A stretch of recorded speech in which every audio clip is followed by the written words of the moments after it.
Hi everyone, it's Pete from Achieve Tutorials. Today I'm going to be following up on a video we did about structuring your study sessions. And one of the things I mentioned was rewarding yourself at the end of a study session. But before we get to that, if you haven't subscribed, please click on that subscribe link.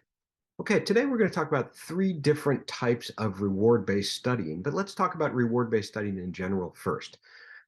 Rewarding yourself at the end of studying teaches your brain that studying is a positive experience and it helps you to study more effectively in the future. It actually triggers a dopamine response in the brain, and that helps associate that good feeling of the dopamine hit with the studying. So let's talk about the three different types of studying rewards that you can apply to your study sessions. The first one is internal rewards, and then we're going to talk also about short-term external rewards and long-term external rewards. So let's start with internal rewards. It turns out, contrary to what you might think, that internal rewards are a more effective method of rewarding yourself in the long term. And these internal rewards should go along with your external rewards as well. Internal rewards include things like self-congratulations, a sense of accomplishment or pride in good hard work in a study session. Internal rewards can be about feeling really good after accomplishing a certain task on the way to a larger project.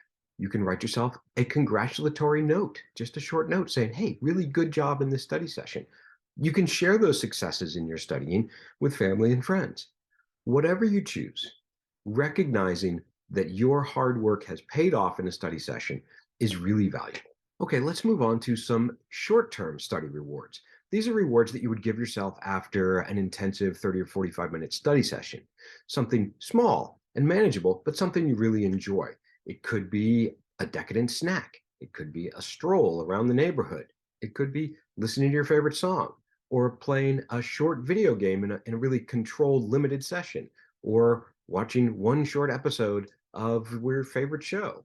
You could sit down and read a book for a few minutes. You could take a hot shower or a hot bath. Maybe you like doing crossword puzzles. Do a crossword puzzle. Do some doodling, draw some art, sit down with friends or family and find some enjoyable time. Whatever it is, a small, short-term, 10, 15-minute break to reward yourself from accomplishing your study goal in one of your intense study sessions. Now let's move on to sort of the larger long-term rewards. This is for when you've completed, say, a big project in school, or you've written a nice 10-page paper and you've completed the paper and you want to reward yourself with something a little bit larger. And it can be something like spending a day at the beach, or going to a movie with friends, or even going to a concert. You might throw a party for your friends at the end of finals, something like that. That's a reward for the hard work that you've put in. Now, I do want to talk about the nature of these rewards.